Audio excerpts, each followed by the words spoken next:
Hi, welcome to Wine Mastery. We are going to talk about a sparkling wine in this episode. It's a Cremant de Bourgogne. Is that right? Yeah. Yes, Cremant. Cremant. Yeah. Cremant. Yeah, I think it's Cremant. So Cremant is made much like champagne, but this particular one is made in Burgundy, which is south of. But let's get to it.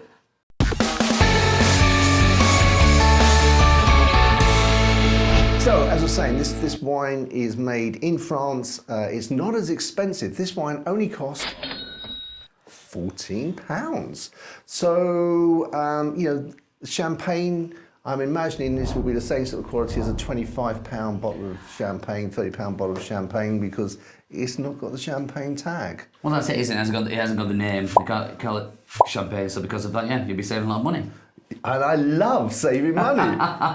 Yes, he does. I can assure you he does. So should we have a look at the colour first? Let's go for it, John. Okay. Well, I'm not sure if I'm imagining this. I'm going to let the guys have a look and see what they think. Is there some sort of red, just slight red or orangey sort of tint to this? There's definitely a kind of orange in there, and I can see that. I know where you're coming from with that one.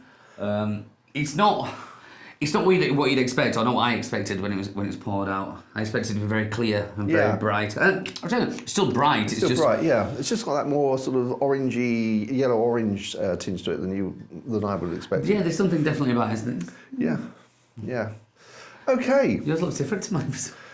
I think that's because there's more in the glass. My hand is there, so I think the colour of the hand is refracting through the glass. We'll go with that. Okay, let's have a go at the nose. Okay. It's very light, isn't it? It is very light, but it's very... Or as you would say, delicate.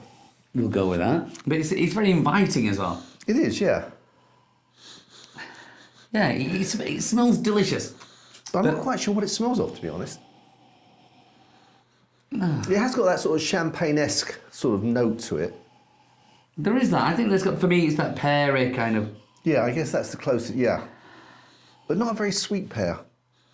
No, and also I love not very a sweet pear. Excuse me, sorry. Just caught off guard there. Who doesn't love a sweet pear, John? Who doesn't? I'm going to get straight on and have a try this on the palate. Right, it is quite acidic, isn't it? Yeah.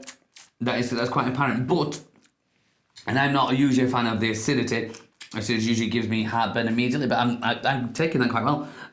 That pear that came on the nose is coming through on the palate. Yeah. I mean, so it's... Yeah, but again, not a sweet pear, because there's quite a lot of acidity, which is dampening down the sweetness of the pear, isn't it? Yeah, definitely, but that works. That works. I mean, the length is, the aftertaste disappears quite quickly, actually, doesn't it? Yeah, like you said earlier, it's quite light and delicate. It's not like overly complex, not in your face, not really, not length in there. But that is not a bad thing. It depends what you want from your sparkling. Yeah, and I think as a social wine, it's very nice. You can imagine sort of being poured at a party and being quite acceptable. Yeah.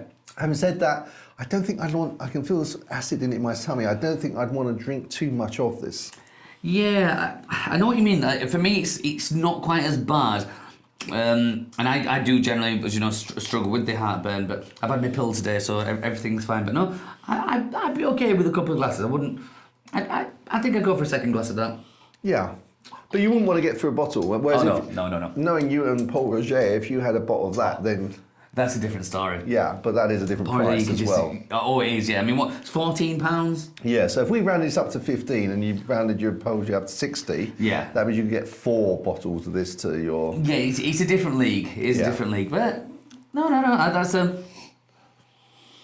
for a kind of does what it says on the tin style of sparkling. Yeah, and Crémant you can get some. I actually haven't said that. I think Crémant maybe a little bit more expensive than this, but you can get some really nice Crémant. So as good as champagne and a lot cheaper. And I was hoping that this was going to be one of them. So I'm a little bit disappointed. Maybe £14 is just cutting it down too far to expect too much. Yeah, I mean, it's not that far off. It just doesn't have the complexity of a champagne. Not quite as soft as champagne. Like you said, the acidities are quite harsh in there. It hasn't got the biscuity... That's it, that kind of doughy softness. Yeah. Which makes champagne what it is. But no, for £14, John, I'm not going to complain on that. No. I mean, I can, because I paid the £14, but... No. It's fine. And he will do as well. So in terms of pairing with this, I'm going to say obviously a fish dish. If you were sort of even smoked salmon actually, because I've smoked salmon, the oil in the smoked salmon, and this I think the acidity would balance that out quite well. Yep. Any sort of fish dish, any sort of oily fish, I think this would go very well with. Obviously, if you were just having nibbles, they would be nice as well. But nothing with any strength. Something that you want something with this that's going to offset the acidity. Yeah, definitely. That's not going to take on many stronger flavours, so you have to roll with those punches. And cheese-wise, I'd probably look at something, again, like you're saying, quite delicate, bit of fat taste, so something like Delise de Cremier, which is triple cream, brie. It's almost like a solid bit of cream. I'm sure we've discussed this before, but that would just match perfectly. Would it? You think that would, really go... Spot on. Okay, good. Okay, so we're going to get to the score now. It's been so long since I've scored a wine. I know. Okay, price taken into consideration there. Yeah. I'm gonna be fairly generous with this. I'm gonna go. Do you want to do it on the screen so I can't. Okay. Yeah. So I'm going to go. Da. Okay, you done? Done. Okay. So I'll go with mine first now. Yeah. Okay. So I'm going to go 74. Ooh, 77. Oh wow. It's not, but I thought it was not too bad for that money. I'm enjoying it. It's not something that I'd like be rushing or be recommending going, oh, you should really try this, but it is a nice bit. For me, it's a bottle that I think, well, it's okay, but actually, if I was going into the shop, I'd try another Cremant because I know what this is like. Actually, is there a better one I could get, even a couple of quid more? Yep. Did I say that? Even a couple of quid more. So you've had too much to drink, John. Put the glass down. Excellent. Well, we're going to be doing one on Cava. We're going to be doing one on Prosecco. So we'll put links to those. Until then, guys, we'll see you in the next video. Look forward to seeing you there. Chin chin. Chin chin.